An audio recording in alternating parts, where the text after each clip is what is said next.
Are you ready? Are you ready? The fire is lit. It's getting a little hotter. I am pressing in on this. We are building each week the altar of our lives. I am not going to back off on you. It is getting intenser. Every single week we are going deeper.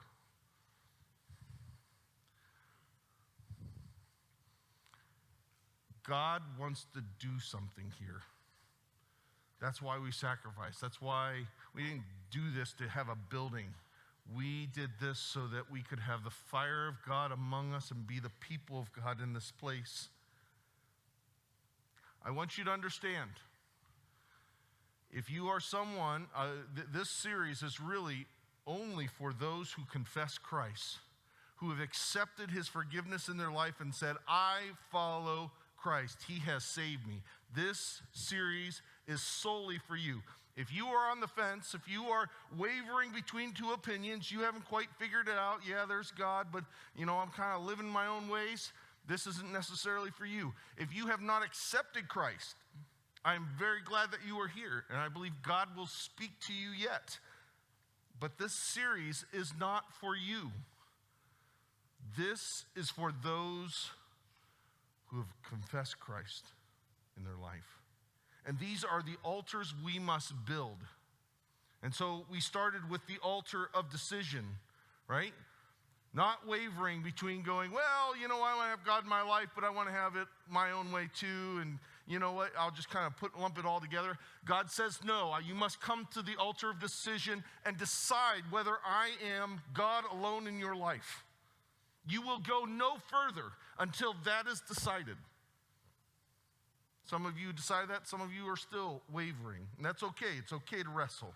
Last week, we looked at the altar of reverence, of saying it's not just God alone, but it is God first and foremost above everything and anyone in my life. He is the first love. He's not the only love. He gives plenty of love for our family and for our spouses and for our jobs and for life in general, but he is first, unmistakably. Some of you are ready for that altar. Some of you are still wrestling with that. That's okay. You wrestle. Now, sometimes we build the altars and we kind of go, whoo, all right, we got God in our life. And we kind of, all right, whew, I can relax, right? I got my ticket, all right? We do what I do on Sunday afternoons. I get down in my easy chair, right? It fits my butt. It's kind of comfortable on my back. Then you know what happens? Bang, the feet go up, and my kids can see it from about 100 yards away. They know what Dad's about to do, right? I'm not just getting comfortable. I'm heading for like a serious nap. Once those feet are in the air, I'm done, right? I've kind of settled in, and we'll do that with our faith. We'll kind of go, okay, I've added God into my life, and I want to be a decent person. I'll try my best. We'll use that type of language. But, I'm kind of really just kind of limping along. And I want to kind of settle and get comfortable. And we fall asleep in our faith. This series is about waking us up. That's why we'll not back off. We are going to press it every single week until we are done to invite God to do something among us. This comfortableness shows up in a special life as we look at the altar of calling. The altar of calling is about what God calls us in our life. And so we're going to look at the life of Moses. Whether or not you really know the Bible, you probably know the name Moses. He's kind of a popular figure out there. He's a guy in the Old Testament way back when. And there's this incredible verse about him that I want us to look at today. It says this in Exodus 3:1. It says, now Moses was tending the flock of Jethro, his father-in-law, the priest in Midian. Isn't that great? Isn't that awesome? He's watching his daddy's sheep. That's like cutting edge. Shoot, it's not even his daddy, it's his father-in-law. How about that? Yeah, he's kind of settled in here, right? He's doing some exciting stuff. Well, Moses, his story actually doesn't start here. This is kind of a midway point. Moses was a special story. He was a kid that was raised in Philly. He was found floating down the river right between Pennsylvania and New Jersey, and this law firm found him, and they rescued him out of the water, and they said, you know what? We're going to have some mercy on this poor kid, and we're going to raise him to be one of us. And so they took him in, and they raised him as a lawyer. They gave him the best training of all, one of the most prestigious lawyers, not lawyers, what is it called? Law firms in all of Philly, and they gave him the best training. He was a good student. He learned. He was coming right up the ranks. It was great. His life was set. He was on a good course here. He eventually kind of gets to where he becomes a full-fledged lawyer. He's handling his own cases. I mean, you might even say Moses at this point becomes a made man. Not that these lawyers had anything to do with the mafia in Philly, right? We understand that. And so he's like, man, this is great. I'm set up, right? I don't know how I lucked into this, but man, this is pretty good. Until one day he kind of started to notice, it's like, man, why do we always defend the bad guys? Why are we always the ones making the guys in power stay in power and have all the money? Wait a minute, something doesn't seem quite right here. Why aren't we helping this class of people? Why aren't we helping this group of people? And so he starts asking questions. He's kind of poking around. People are like, hey, man, leave it alone. You're on easy street. You're set up for life. Leave it alone. Just say thank you and welcome it in, right? But something had stirred in his gut, and he's like, no. He keeps on poking and prodding. He kind of looks into things, and eventually, he uncovers some stuff that is not wanting to be uncovered, and he gets into trouble, and they're like, look, dude, that's it. We welcomed you in here. We made you a made guy, but now you've ruined it all. So you better get out of town, or we're going to do it Philly style. We're going to bury you, whether literally or figuratively. You better get out of here. You have no hope, no future here. Leave. So Moses, quickly, he got into his car. He's like, that's it. There's much east, so I'm going west. And he drives. He's got to pass a few of those Amish buggies. He's like, this is kind of crazy. He gets to the river. He's like, this isn't far enough. He keeps going. He's going through these crazy mountain passes. He goes through the lollipop forest and the gumdrop forest there. And he even comes down into Happy Valley. And he's like, no, this is still too much like Philly. And so he keeps on going. He goes over another mountain. He comes down into this swampy area. He goes, Phillipsburg. No one will ever find me here. I'm finally far enough away, right? And he comes into Phillipsburg, and he kind of, he's dragging, but he kind of sets up his life. He finds a girl, and her dad gives him a job. He has some kids, and life's okay. They buy a house, and, life is okay. It's not Philly, but, I'm not asking much of life. It's comfortable. I have money for my bills. I got some toys on the side.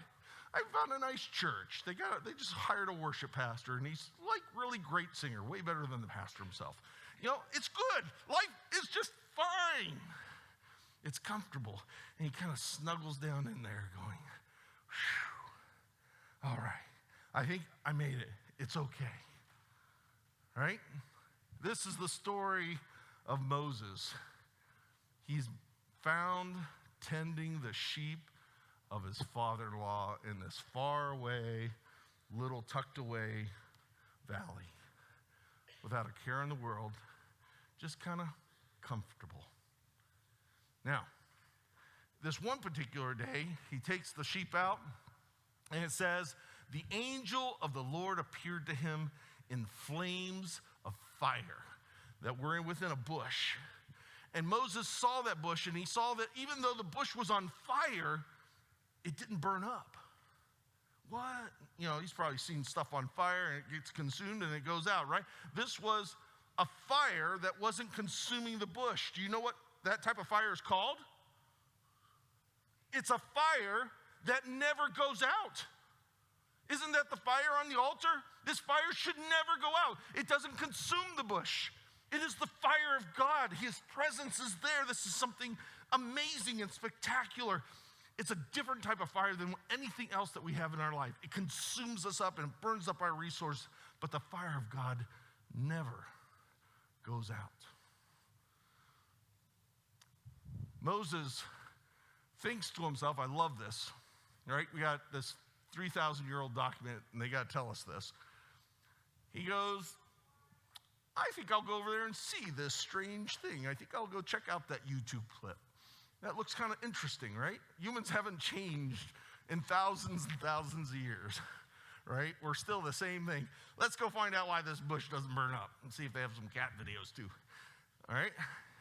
So he turns to this odd sight, and it's at this point that something spectacular happens.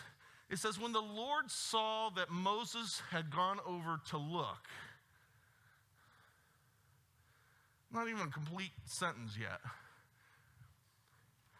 Do you see the picture that's being built here? Moses is in this nice, comfortable life. He's got pretty well set up deal, right? It's okay. I don't have a whole lot of problems. Nobody's hunting me. I've got the things that I want. And God is trying to get his attention. He uses this bush. And it's not until Moses finally turns his attention away from this comfortable life and goes, what's going on here? Can God speak? Who knows how many times maybe God was already there and Moses never even saw it. He never paid attention. He was too content. I mean, doesn't God want me to be content? And I'm just happy to go along. I'm watching my father-in-law's sheep. What could be wrong? What more do I need? But this day, it caught his attention. And so God called to him from the bush, Moses, Moses. Finally, he has his attention. And Moses doesn't know quite what's going on here, what to make of this. He just simply goes, here I am. What is this? Am I in Canberra here? What's going on? He's wondering. And it's at this point that God goes into a long explanation of who he is and what he's about, but it really centers in on this threefold thing.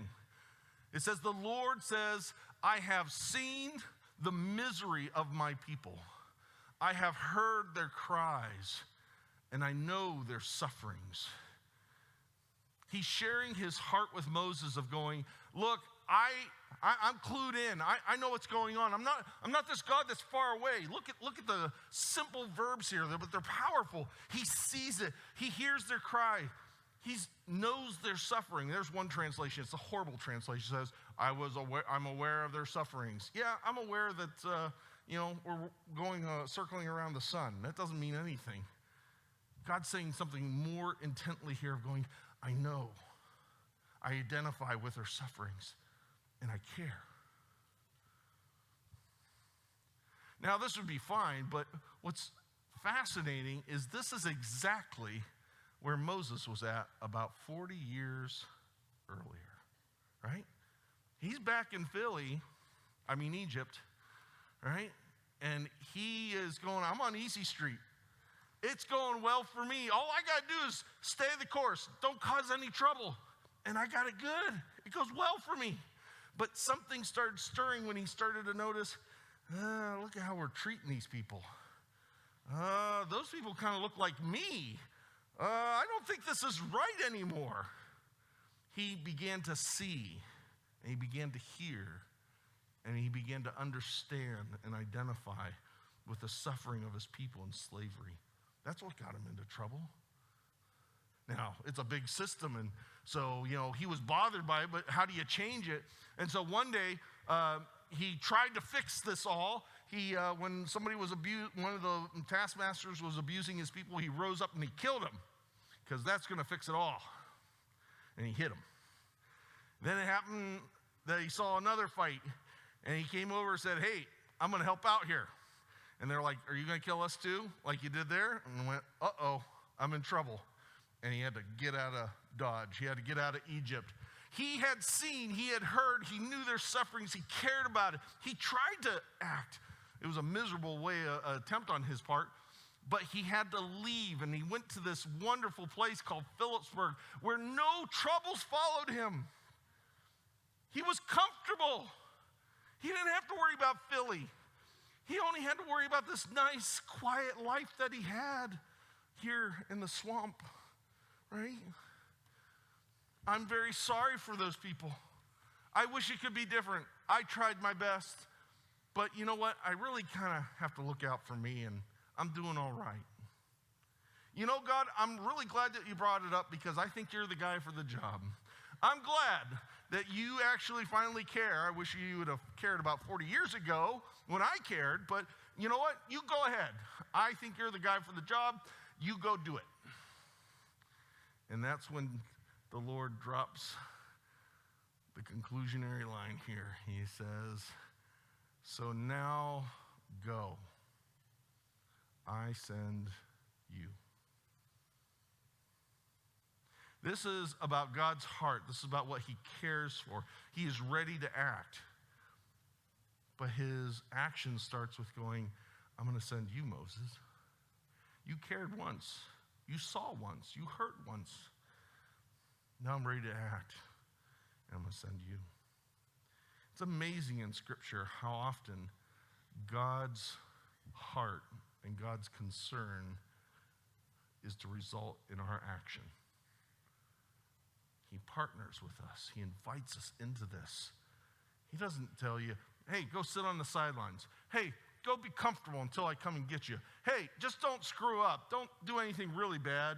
Don't dump any bodies in the swamp there. Just be a nice, quiet person that doesn't bother anybody, and I'm satisfied with that. Don't get that from this. I have seen, I've heard, I know there's sufferings, and now go. I'm sending you. You're my plan. Now, we could go through his many responses, but it really comes down to this one amazing response by Moses. He says, who am I? In today's English, that would be, huh? What? Huh? Yeah. You meant the pastor. I'll give you his phone number. He takes care of this. I think that's his department, right? I'm just watching the sheep. I'm not bothering anybody. I'm causing no trouble. I'm avoiding doing wrong, so I'm good, right? That's somebody else's job. And we could go through it. It would be wonderful stuff of all the excuses that he rolls out and how God responds to each one of them. But God really responds to who am I with one phrase. He tells Moses, I'll be with you. That's really all that Moses ever gets in this. It's not about the rod and the staff. It's not about the miracles. It's not even about the message. He says, you are now my servant, and wherever you go, I'm with you. All you got to do is stick with me. Whatever comes, we're going to handle it. We'll handle it well. I will be with you. That's all we need. Now, oftentimes when this type of a story is taught, we're talking about people going into full-time ministry or going to be missionaries, and certainly that is a valid application here, and we could use it in that way. I've used it myself in that way. But if we would narrow this down to go, this story is really only about specialty people. This is only about pastors. This is only about somebody that's going to make this their profession. The rest of us, hey, you know what? We're just fine. We're in the valley. We got our comfy chairs. We'll come to church. That's good enough, right? This is for the special people. But this type of story happens over and over again through this. So we go from here, we go to the prophet Elisha, when he's just an average guy, and Elijah comes up and puts the mantle on him. You know what he does? He's got a thriving business, a plowing business. It's called Plowing by Elisha. Call 1-800. Come on, folks, these are the jokes. Wake up. All right, you're the second crowd. You're still asleep. He burns his plow. He kills the oxen. He sacrifices it on there of going, I'm all in for what God has for me. This goes to Isaiah, the prophet Isaiah, when he's getting his call. He's in the temple, and the Lord fills the whole place. And he goes, who will go for us? And Isaiah says, here am I, send me. And fire is taken from the altar and touched to his lips because he is of an unclean people and he needs to be purified. And God says, now you can go. It goes from there into John the Baptist or into the disciples. Jesus comes along and he takes these common fishermen and say, hey, I know you've got a business. You're helping your dad with your nets, but you're done with that. You're going to come with me now, and you're going to do God's work. And somehow, remarkably, 12 men leave their businesses. They go and follow Jesus. Now, oftentimes we go, hey, these are really examples of people going into full-time ministry. This is about the pastor. This is about the missionaries. And we could say, yes, that is, but it's a way bigger story than that. It is about this altar of calling that God has on each one of us. Paul writes about it to the church in Ephesus. He says, as a prisoner for the Lord, then I urge you to live a life worthy of the calling you have received. He's not writing this to the pastor. He's writing this to everybody. We have all been called by God. He saves us for a purpose. Some are called to be pastors. That's my calling. I knew it ever since I was 12, 13 years old. It's just what it was. But he has a calling for every one of you of going, it may be to send you halfway around the world. It might be to send you to your neighbor. But there is no sidelines. There are no, I'm going to be on the bench. I'm just waiting around for this to all wrap up, trying to have a good time. You are called of God for his purposes. He is crying out again, saying, I have seen and I have heard and I know people need me in their life. Look at how screwed up the world is. How dare we sit on the sideline and say, well, that's the pastor's job, right? We are all called. Well, I know what this means, Pastor. You want me to sign up for children's ministry? Oh, man, here comes the list. Here comes the guilt trip. I got to be an usher. Actually, I want some people to help me preach, so who's coming next? No, don't take my job. I already got people at my heels here. Right? We go into lists, and we could do a ministry fair, talk about how you need to help out here, and okay, well, if I get gilded enough, I'll sign up on a list, and I'll try to shove it into this or that. This has nothing to do with a list. We are not talking about ministry. I am talking about the altar of calling in your life. It is something more fundamental than a sign-up list. A sign-up list says, you know what? I'm staying on track with kind of the way that I see my life and see my world. And I'm going to try and squeeze in a little bit of extra time. Not interested. The altar of calling says, this is who I am, because this is who Christ is. He taught us this.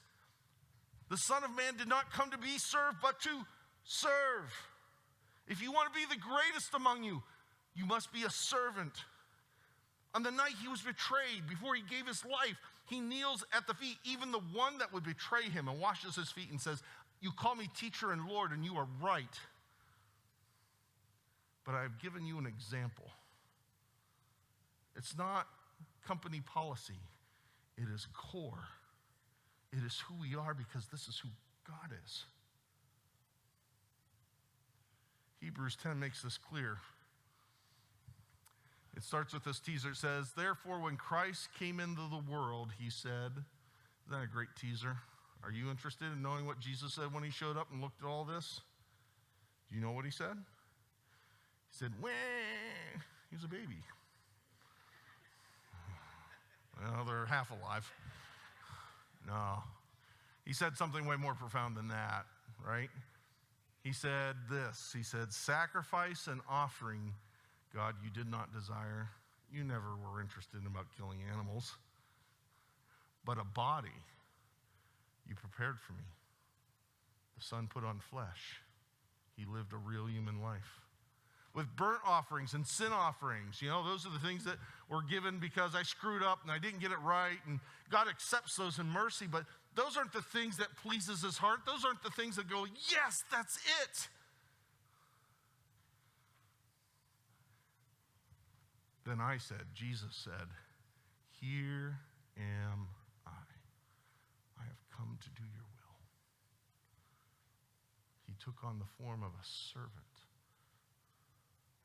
and obeyed all the way to the cross.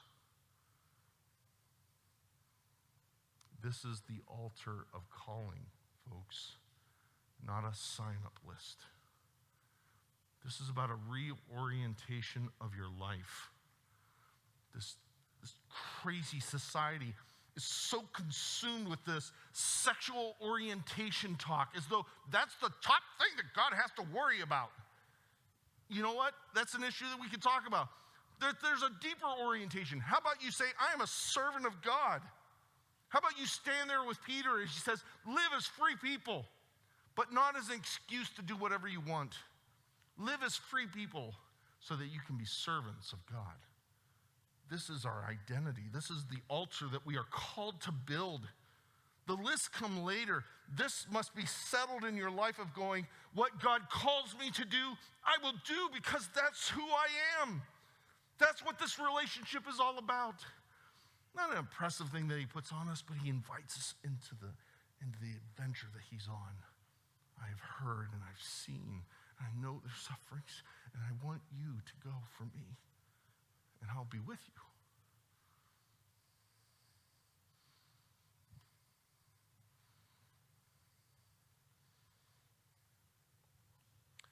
You can progress no further in your walk until you have built the altar of calling.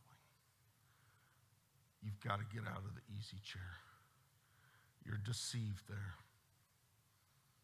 You're asleep.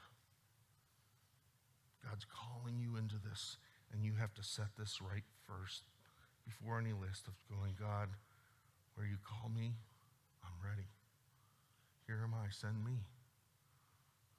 I don't have to have all the answers. I may not even know what you're calling me to. It might be halfway around the world. It might be somewhere close. It might be in the church. It might be in your job. I've known a lot of people that take the presence of Christ where they work and make a powerful impact. But they do it because they are servants. We're going to have the band come up and play a couple songs. We're going to have some time here to just kind of chew on this. Hopefully that God's talking to you. I hope my voice draws far into the back and you are hearing the voice of God just like Moses. That he's captured your attention today with his fire and said, hey, I've got stuff for you. You might welcome it. You might be afraid of it. You might not know what it is. But today is a day for you to open yourself up and say, here am I. And so Matt and I are going to be on either end. We're going to have some oil, and we will anoint you as you come forward. This is only if you want to. And coming forward just simply is going, here am I. I'm ready for whatever you want. I'm building my altar of calling. I might not know exactly what that is, but I'm ready. Maybe you do know what it is. Now it's just about obedience. But come and say yes to the one who calls you.